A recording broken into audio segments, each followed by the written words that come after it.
참 예수님, 잘 지내셨나요? 사순 두 번째 주일 우리 맞이하고 있습니다. 오늘 복음 말씀은 거룩한 변모라고 하는 소제목을 달아놓은 그 구절들입니다. 거룩한 변모 사건 안에서 우리가 묵상해 볼 것들이 여러 가지가 있을 것 같아요. 우선 베드로만 따로 떼서 봐도 좋고, 또 안에 나오고 있는 예수님과 마주했던 모세와 엘리야만 따로 떼어놓고 생각해 봐도 좋고, 거룩한 변모라고 하는 그 사건을 두고도 따로 떼어놔서 이렇게 보아도 좋을 것 같아요. 그래서 오늘은 조금 나열을 해볼까 합니다. 우선 베드로부터 먼저 볼까 합니다. 베드로 사도가 이야기를 합니다. 얼마나 좋았을까라는 생각이 들기도 해요. 예수님께서는 정말 멋있게 변하셨고, 그리고 모세와 엘리야라고 하는 분이 함께 계시기도 하시고, 아마 자신에게는 그곳이 천국같이 느껴졌던 것 같습니다. 그래서 말도 안 되는 소리를 하죠. 여기서 초막새 지어서 함께 살고 싶습니다. 베드로의 성격이 보이는 말이기도 합니다. 그런데 주님이 들어주시기에는 좀 더 허황된 이야기이기도 하죠. 이 이야기를 들으면서 우리가 하는 기도도 한번 이렇게 같이 생각해 볼 수 있을 것 같아요. 우리가 기도할 때도 베드로처럼 좀 허황된 기도를 할 때가 있지 않을까 싶기도 해요. 허황된 기도, 주님이 들어주시기에는 좀 어려운 기도들, 그런 것들을 우리가 할 때가 있지 않나.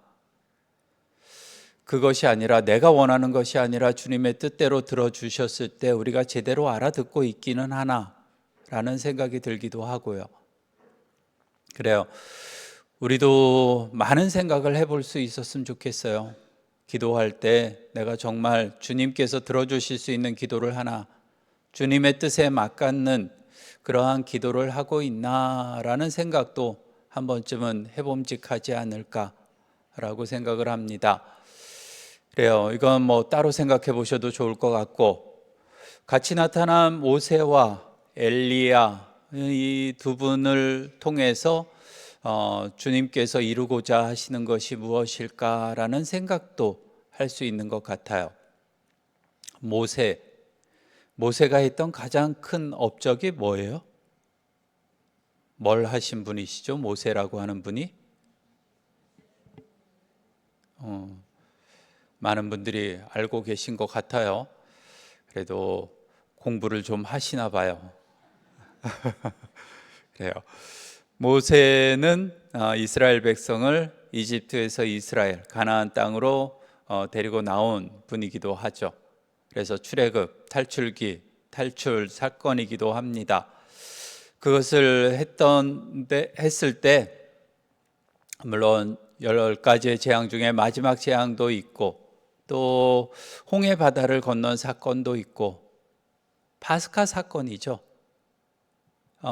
파스카라고 하는 뜻은 항상 물어봤었는데 이제는 좀 기억 좀 하실 것 같아요.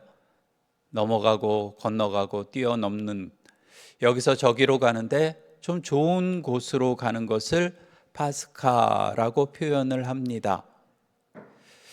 그 파스카의 시작점이 바로 이 모세이죠. 이스라엘 백성을 이끌고 힘들지만 홍해 바다를 건너서 또 광야 생활을 하면서 견뎌내야 했던 시간들, 그 많은 시간들을 이겨냈던 모세. 그 파스카 사건을 완성하신 분이 누구예요? 예수님이시죠. 시작점이 모세라고 이야기를 한다면은 파스카의 완성은 예수님에게서 이루어집니다. 예수님께서 이루신 파스카 사건이 뭐예요? 잘 모르시나요? 좀 아셔야 될 텐데. 그래요. 예수님께서 이루신 파스카 사건은 간단해요. 죽음을 이기고 부활하신 사건이에요. 죽음을 건너뛰신 거예요. 죽음을 넘어서신 거예요. 죽음을 넘어서서 부활이라고 하는 되살아나는 그 모습까지 가신 것이 바로 파스카입니다. 그것이 파스카 사건의 완성이기도 합니다. 시작점과 완성. 그러니까 모세 만났을 때 아마 모세라고 하는 분이 예수님께 그런 얘기 하지 않았을까요? 파스카는 이렇게 했어 내가 이런 이야기 하지 않았을까? 그래요. 여하튼 간에 모세를 통해서 예수님이 이루실 파스카 사건이라는 것을 우리가 들여다볼 수도 있기도 하고, 엘리야라고 하는 분은 구약의 예언자를 대표하는 분이기도 합니다. 그래서 엘리야가 했던 것을 살펴보면은 수레를 타고 하늘로 이렇게 올라가는 장면 기억에 남아요. 우리 머릿속에 한 번쯤은 그려볼 수 있는 사건이기도 하죠. 그래서 아마 예수님의 승천이 있을 때까지, 그러니까 다시 이야기하면 영광이 있을 때까지 겪어야 하는 것이 무엇이 있나 라는 것을 생각해 볼 수 있는 것 같아요. 이 모세와 엘리야라고 하는 두 분의 길을 통해서 예수님께서 걸어가실 길을 한 번쯤은 우리들이 더 생각해 볼 수가 있는 것 같아요. 예수님께서는 이 사순시기라고 하는 것을 우리가 지금 묵상하고 있지만은 이 십자가의 길을 통해서, 그 힘든 것을 통해서 죽음을 당하시고, 그렇지만 그 죽음을 이기시고 부활하시고 하느님의 자리에, 하느님의 오른편에 앉으시는 영광의 자리까지 오르시게 됩니다. 우리들도 한 번쯤은 생각해 볼 수 있어야 돼요. 우리들은 가끔 떼놓고 생각할 때가 있죠. 영광, 부활, 좋은 모습, 그것만을 생각하면서 신앙생활 할 때가 있는데, 주님께서 이루신 길 전체를 살펴보면은 분명히 순환과 고통과 죽음이라고 하는 것이 함께 했음을 우리들은 잊지 말아야 될 것입니다. 거룩한 변모라고 하는 것도 살펴볼 수 있을 것 같아요. 같은 맥락에서 살펴볼 수도 있을 것 같은데, 그래요. 거룩한 변모, 예수님께서 어떤 마전장이도 할 수 없을 만큼 새하얗게 빛나셨다라고 하는 것이 다른 복음서에 나와 있기도 하죠. 그만큼 아주 멋진 모습으로 변하신 이유가 무엇일까? 제자들이 앞으로 겪어야 될 사건들을 살펴보면은 예수님의 죽음, 예수님의 부활, 알아듣지 못할 사건들이에요. 그래서 오늘 복음 끝에도 예수님께서 이야기하시잖아요.